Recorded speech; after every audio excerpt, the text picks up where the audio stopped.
something cool. Like, all right, this is comedians and cars getting canceled, part 2. Number 2, and this is Thought Slime has some thoughts on punching up and down. Thought Slime. They all have names like Shoe on Face and Barbecue Head. Talking Lobes. It's just a joke. It's an exaggeration. I don't mean what I'm saying. It's weird. Misses the point of that criticism. It's a deflection. I'll give you an example of what I mean. People make a lot of jokes about Trump and Putin being in love with each other. Now, clearly, nobody genuinely believes that Trump and Putin are gay lovers. Okay, first of all, don't tell me what I believe. Second of all, these are memes. I don't think these memes are very funny. I like the art, though. Yeah, it is. Like, I respect that. But here's one reason. It is very, memes started taking on, like, the form of, what's the word I'm looking for? Like comic strips and newspapers and shit like that. Yeah, it's good art. That's kind of like it's political cartooning. It's one of those kinds of memes, though. You know what I mean? Here's my thing, real quick. I'm going to do a couple things real quick. My reference, I've only heard one funny thing about this besides myself. I use him as an example of homophobes who are secretly gay. And Putin or Trump? Putin. I don't think Trump's gay, but I do believe he probably associates machismo. I don't think he's ever seen The Wire and saw Omar and didn't think that was weird that a gay guy was that tough. But I do think homophobes are gay, and the joke is usually about the hypocrisy. But he probably has some counter argument about this. One thing, Colbert had a joke about, he called Trump's mouth Putin's dick holster, and the reason that was funny is because of the term dick holster. And it was a metaphor. Those are funny words. Yeah. They're funny words. But it's like Scaramucci saying Steve Bannon sucks his own dick. Like, sucking dick is just a euphemism for kissing ass, licking balls, whatever. I forgot about Scaramucci. Scaramucci's the best. That guy was wild. Didn't it? Because he never was long enough to do any real damage. No, he's just hilarious. He just talks shit about people. He's there just are like such a 3 good different stories of him calling people retarded, more or less. And then it was like, all right, that was Scaramucci. Just a charming fucking Sopranos character. He's just a fucking awesome guinea. And everybody had the same joke. They do that Queen reference. Scaramouche, fat clouds. Oh yeah, and feel free to unsubscribe if you're jealous of these fat clouds. That was right as whatchamacallit was coming out, the Queen movie. Oh yeah, Bohemian Rhapsody. Oh, that movie was awful. Yeah, most biopics are. They're using it as an insult, a way to demean both men. It's an exaggeration of the perceived domination that Putin holds over Trump from his alleged political influence. And that's, like, super homophobic, because it's implying that there's something diminishing about being gay, that being gay is something to be mocked. Now, you might say that both men are homophobes, so calling them gay is a way to pick at their insecurities. But firstly, neither of these men are going to read your very witty tweet or see your political cartoon, so I find that justification lacking. Boom! So, right there, first of all, let's set aside the fact that he feels that we need to justify ourselves to him. Hold on, here's the thing. He leaped over the part where he was supposed to explain what where he was talking about the moral justification for doing a homophobic or a gay-orientated joke. And then leaped right into the thing, like as if my or anybody's answer would be to annoy Putin. Like, as if you can't make jokes about somebody unless they hear them. Yeah. Well, I mean, isn't the whole thing like Russia and now us are giant surveillance states? So there's a good chance they'll read it. Like, oh, that's true. Like, I mean, I'm pretty sure in Russia, like on Twitter, Putin is one of the first things they fucking start to read the posts about. Yeah, Yakov Smirnoff is like in America. Exactly. Yeah. Television, watch you. But so. So first of all, jokes make you gay. Nevertheless, first of all, I don't 100%. I'm not a sociologist or psychologist. The reasoning why gay stuff is funny, my assumption is that it's all sex is funny. I can agree with that. But I'll give you an example of something that I thought was really funny. Or not something that I thought was very... Here's an example of woke comedy. I finally found the perfect example of woke comedy. Bowen Yang from SNL, the guy that got hired when Shane Gillis got fired. Yeah. So he's got a bit that all these wokesters are fucking, these woke conservative type people are all loving, where he plays a gay iceberg who's promoting an EDM album. Okay. Now, the fact that I said on paper it sounds funny and real. It sounds funny. Yeah, That's why I was like, because a gay iceberg. Yeah, exactly. Yes, So now it wasn't funny in real life, but I mean, once it was done, it wasn't funny. But on paper, gay iceberg sounds funny. I don't know why. Hilarious. I don't know why. It's probably the absurdity of it, but it's certainly not done to diminish icebergs. Or gays. Yes, exactly. Plus, icebergs are super important, just as important as gays, I would go as far as to say. Yeah, exactly. And they're melting. Okay. In my mouth. Boom. Alright, back to Thought Slime. Dude, That's a dick slime. he could have a lot better green screen. All sex is funny, and he's Because gonna... I'm sure what's this fucker got? 217,000 subscribers. He is doing well. You can afford a better green screen setup. Like, He has a brick wall behind him. And it's bad if it's a brick wall and it doesn't look good. Secondly, the mutual understanding you were attempting to cultivate, the assumption that the joke rests on, is that being gay is somehow farcical, something to be mocked or scorned. There we something go. embarrassing. Farcical is not the same thing as mockery and scorn. All right? So, farcical is literally sex. In fact, there's a genre of comedy called the sex farce or the bedroom farce because sex is inherently funny. And if it wasn't for Putin and Trump, because that's hacky, but if you were just to take characters modeled on Putin and Trump, you could probably make a pretty funny story about, this gay guy who's very macho, and then the straight guy who doesn't know he's gay, admires him and stuff like that, and idolizes him because he's a moron. One's a moron, one's really savvy and has a killer instinct. That sounds like, dude, that sounds like a Shane Black fucking detective comedy. I mean, that's a farce, man. That's what farce is. It's about sex most of the time. Or it's about Spaceballs. Yeah. Which, Spaceballs, that movie is just dripping with sex. Let's be real. Oh, yeah, Daphne Zuniga.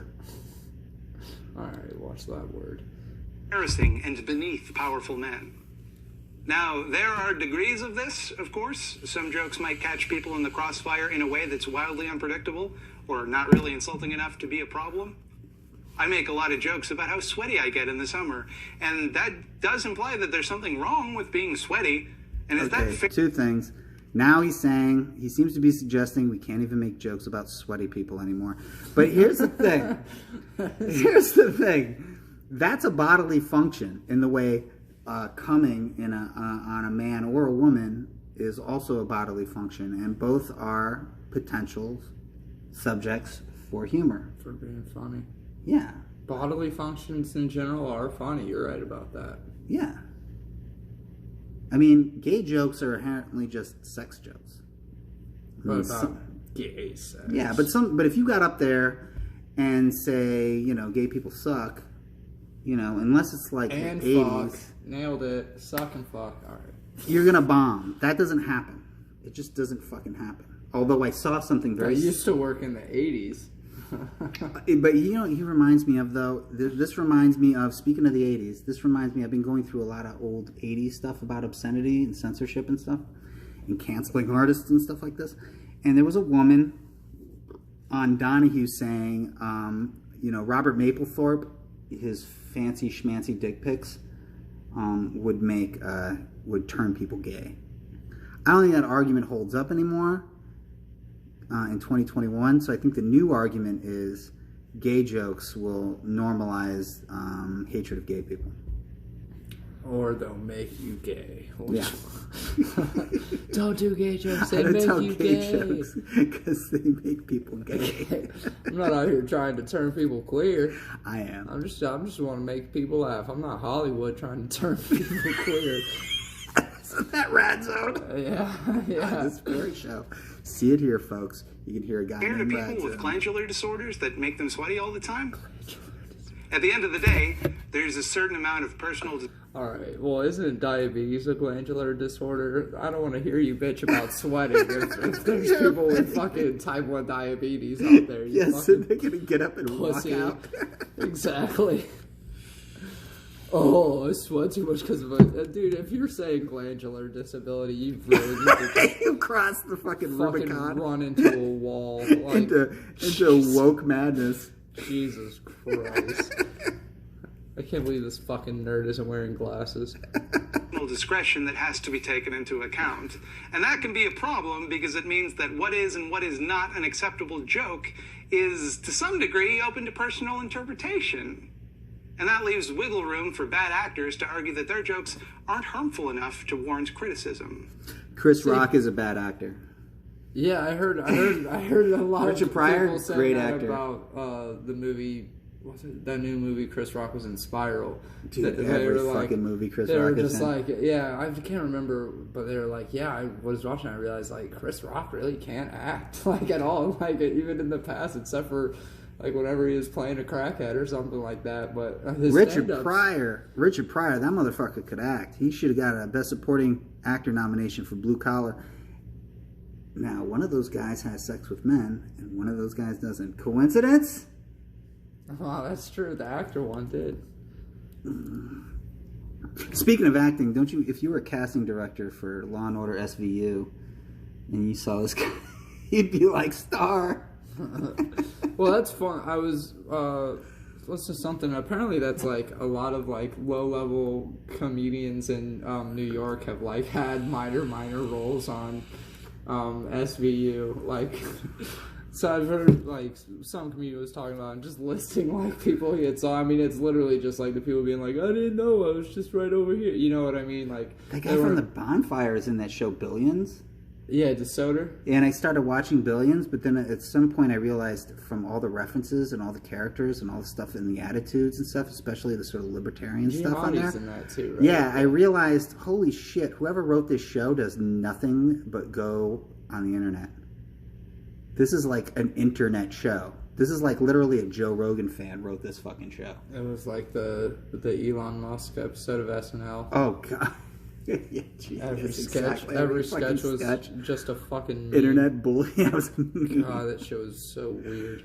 God, It's that's like Elon. He's famous from the internet. That's all he knows. the wokest show on the planet right now.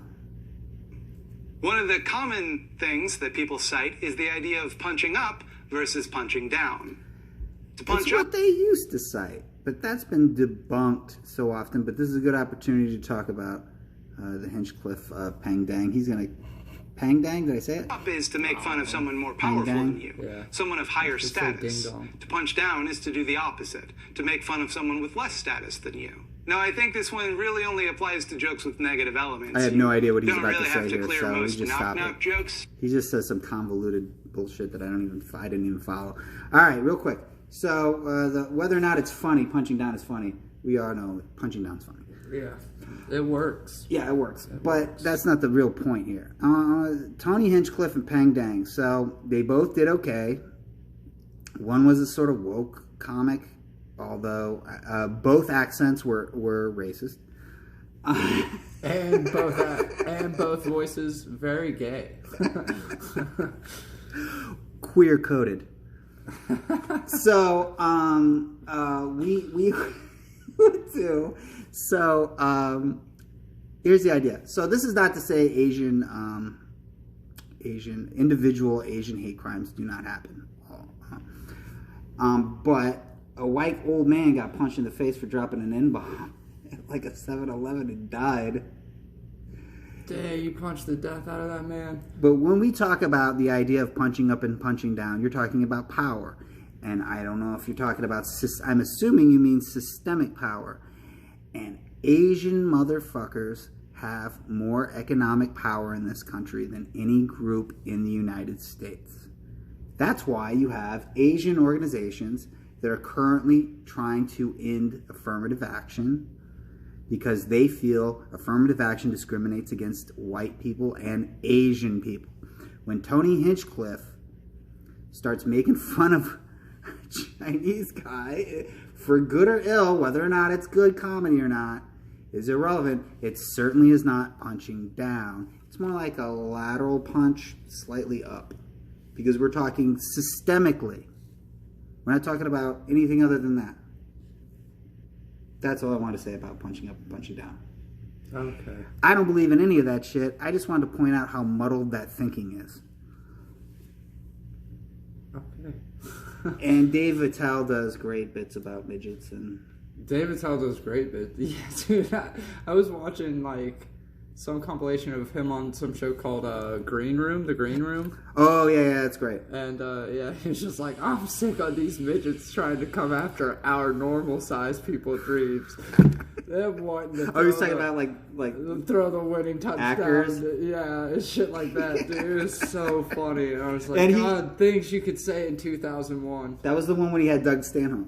But he also, like, And he brought David Doug Attell Stanhope. looks so good nowadays compared to how he looked in those fucking Oh, he was clips. drinking and fucking Yeah, bloated. he did not look good at all. Yeah. I I wonder was what like, fucking damn, Stanhope Attell, looks like he now. looks, I don't know. Yeah. The last I saw him, he has like a mohawk thing. I That don't was know if Bo he- Berman's first, like, big appearance and stuff. But that guy, that host is so corny, dude. I forgot his name. But Paul yeah. Provenza? Yeah, I had never seen him in anything. He's the before. guy that, well, he used to be a comic in the 80s, and then he just became like a guy who does stuff about comedy. And so, which is good and helpful and stuff, but he also Those did who The can't Aristocrats. Generalized. Yeah, exactly. Those who can't teach, yeah. So, which is cool, because The Green Room's a cool show. The Aristocrats, that's not a real good. thing. Patrice was on it a lot, was he not? Like, I remember. Yeah, he was the on there clips. once. Okay, Bill well, Burr then, was on. Well, then he just had a really good episode because the fucking. I remember seeing him a couple of times and not even like congruently. Bill Burr got into an argument with Liz Wizstead about canceling comics. I know Colin Quinn was on it because I remember somebody said some shit about Tough Crowd, and I Wait. didn't know what Tough Crowd was yet. Fucking Bob Zamuda playing the Kaufman character. What's his name? That fucking character that he used to do. You don't know much about Andy Kaufman. No, He used to play a unfortunately. character. I can't remember the guy's name. But he was like an old timey nightclub guy who was just a hack. Okay. And but he would be like really offensive, and he got thrown out of the green room. Really? Yeah, Just there's an doing that episode. character? Yeah, I forgot the name. Bob Zamuda brought him back after the Man on the Moon movie, and just hasn't stopped doing them.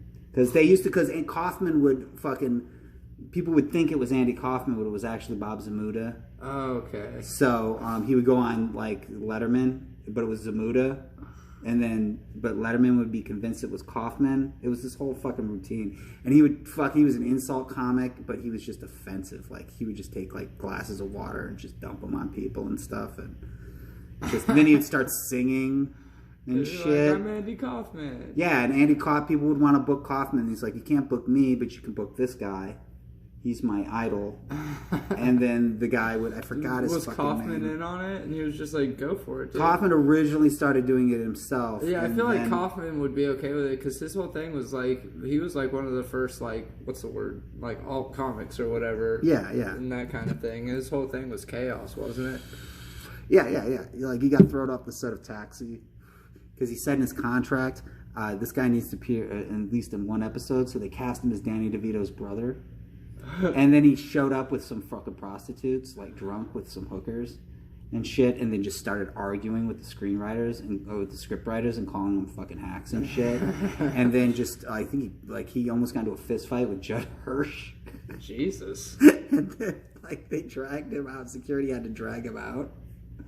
Anyways, that's what happened in the green room.